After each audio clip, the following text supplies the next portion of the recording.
right. I'm Bill Hargenrader, co-author of the upcoming book, Love, Forgive, Never Give Up. Here today with our 33 Days of Love Challenge, where every day an author and expert shares a story of love and how it impacted them, and give a lesson, takeaway that we can use in our life this very day. Today we have Dr. David Anderson as our guest. Welcome to the show. Hey, thanks so much. It's great to be here, man.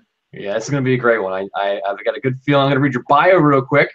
Dr. Anderson is founder and CEO of Impacting People, LLC, a company offering live marriage retreat weekends and online relationship coaching.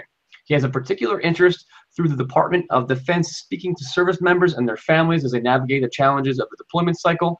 David lives near Atlanta, Georgia with his wife, Stuart. He has 3 adult children, Ty, Walker, and Elizabeth. So what story are you going to share with us today? Well, as I was thinking about this over the past several days, Bill, my thought is that my story is never ending, just like anybody else's.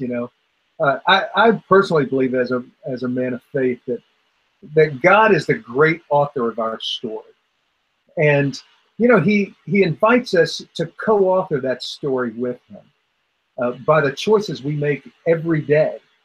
How I choose to love my wife, Stuart, my kids, even the person that's bagging my groceries at the grocery store, that's me having the power to write my story. So, I think the cornerstone of my work really comes out of my story. I often say this, that, for intimacy to take place in relationships, there has to be an incredible level of truth in that relationship. And, when I look at my story, like that goes back to, when I was in middle school. I remember one time I used to have a habit of throwing things. And actually I was a great pitcher, in high school, probably because I threw stuff so much. I got more whippings for throwing things than probably anything I ever did. But I remember one time we had apple trees in our backyard, and we lived in a neighborhood. And one night I was taking out the trash as a little boy, and, I picked an apple as I always did. And I threw an apple, and it sailed across this person's backyard and into their storm door window. And it shattered it. And there was an elderly woman that lived there. And, the truth is that I gave that woman a heart attack, and didn't know it at the time. But it scared her. And the next day, my mom, we were all sitting around the table. I grew up with 4 sisters. You believe I survived 4 sisters? Okay. Yeah, so all of us are sitting around the table, right? And my mom says, hey, by the way, our neighbor, this person, she had a heart attack and she's in the hospital. She said somebody shattered her storm door window last night. And almost immediately, this I don't know, conviction, this thing came over my body, man, and I just started crying, right, at the dinner table. And my mom was like, what are you crying about, David? And, I came clean with it. Yeah. And, you're probably wondering, what does this have to do with anything? Well, I'll tell you. It was a few days later, my parents made me go talk to this woman and tell her that it was me that did that. And I'll never forget her response. Like, she was a heavy-set woman, and elderly, and just like the picture of like the grandmother, Yeah. And she came close to me, and she put her arms around me, and she hugged me. And she says, David, I forgive you. And then she goes on to say, and I knew that it was you. I saw you run.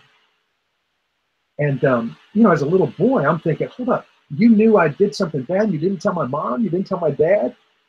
And, it began to kind of seep into my spirit, like, really, what is forgiveness? What is grace, for people? And that was the first time I believe I ever truly experienced really what I call the love of God, the love, the grace that really comes from, someone bigger than us. Sure. And I think about other stories in my life. When I married Stuart, we had probably 6 months into marriage. I remember one night I say to her, Stuart, I want to do something tonight with you that but it would require that we'd have to both be all in, right? And she said, "What is that?" And I said, "Yeah." She was probably thinking, I want to go, have a little romance with you, right? Exactly. Yeah. And she says, "What do you have in mind?" And I said, "I would like for us to take some time to tell our whole story to one another. I'm talking about those things nobody knows about us. Those things that, like, I wouldn't tell anybody. Those thoughts that I've had, different things that I've done that nobody knows about. As you can imagine, I mean, that's a pretty scary thought to do that with another human being. But, my bride was like, let's do that. And I'm not kidding you. Bill, literally 5 hours later, it was in the early morning. It was on a Friday night. I'll never forget this. Lots of tears, lots of laughter. But it was an incredible experience in my marriage. In fact, my thinking was that, if my wife knows everything I know about me, and once the smoke clears, she's still standing, Yeah. I love you, David, then we're good. And that's exactly what happened on both of our sides. And I'm telling you, Bill, it flipped our marriage, man. It changed our marriage in a way that I've never experienced in my life. So what's the morals of all that? Yeah, no, I mean that's a great story. I mean, just they do tie into one another, and regardless of our age, we're some of the best stories start off when I was 5 years old, when I was 8 years old. Yeah. It's those moments that come to us and impact us. And right now, what you just did with your wife, coming together and having the forethought, or having the intuition, or the grace to allow that to happen, and to share. I mean, I did that with my wife as well. Really? Well, it was hard. We actually, but I waited till it was not, the day we got married. It was dinner, and then I let her know how much money I owed in student loans. I probably should have said that later than the day of our marriage, but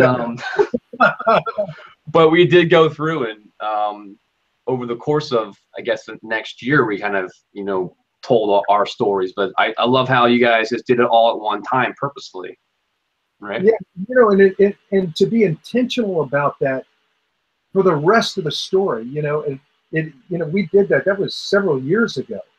But the story, as I said earlier, the story keeps getting written. So to be able to have that kind of intimacy that's really, really intentional, Yeah.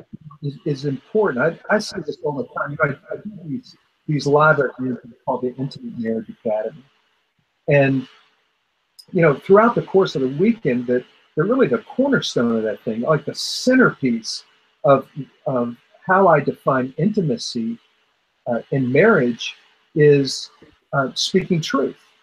And I'll tell you where I get that, not to over spiritualize things, but one of my favorite scriptures is in 1 John. It says this: that we walk in the light as He is in the light.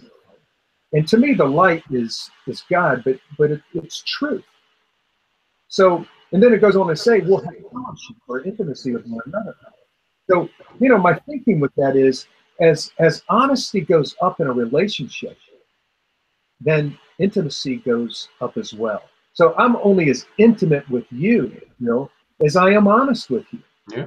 And that mess works in marriage, man. There's no doubt about it. I've been doing marriage therapy, coaching, whatever you want to call it, for over 30 years. And I'm telling you, couples that decide they're going to walk in the light with one another, they enjoy an intimacy like no one else on the planet. I really believe that. Yeah. No, I believe that as well. It's my wife and I are we're at this point going on 10 years of marriage. We share everything with one another. We work together. We work on this book together. But at the first year or two, sometimes we'd look over and I'd be like, who is this person in the bed next to me? But it's something that we worked at over time. And I think that the key word for me is intentional. You can just see how things go and how you grow together, but the more intentional you are about it, not just that it happens faster, but it's also more impactful because you made a choice. You get to take action, and then you get to experience the reward of that action. And watch this.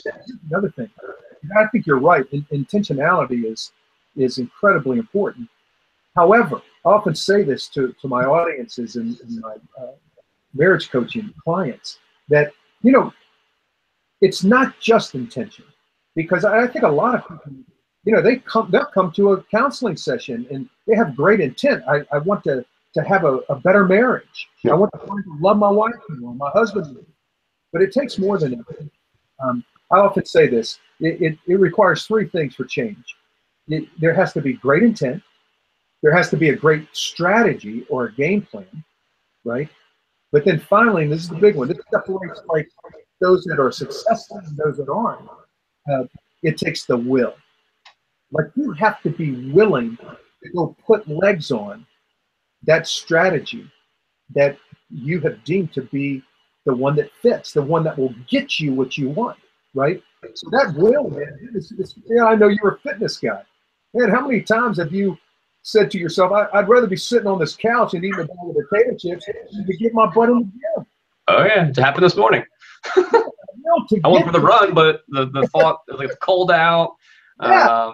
You know, it's winter time, it's the holidays. Then guess what? I put on my running shoes and went for the run anyway. There you go. That's the will. And we need to bring that into our lives, you know, more than just intention, if that makes sense. Oh yeah, absolutely. A lot of this makes sense. We could keep going. I love these interviews we have. It's a challenge keeping them short because there's so much great to share, but also part of keeping them short sometimes bring out different nuggets of wisdom. So you share some stories, you shared some of your lessons. Our viewers will take away what they need to. Where can people who are interested in finding more about you, where can they go to? Hey, thanks for asking. They can go to my website, impactingpeople.com. They can also go to Facebook, Dr. David Anderson, Impacting People. Man, and if any of the audience out there does that, please make sure you shout out and tell me that you saw me on your deal, right? And yeah. Put a connection. Great.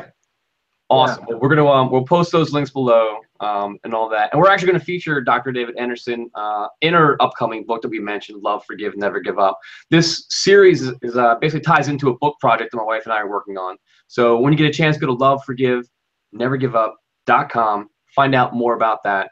And that's it for today. So thanks, Dr. David, for joining us. Thanks, Bill.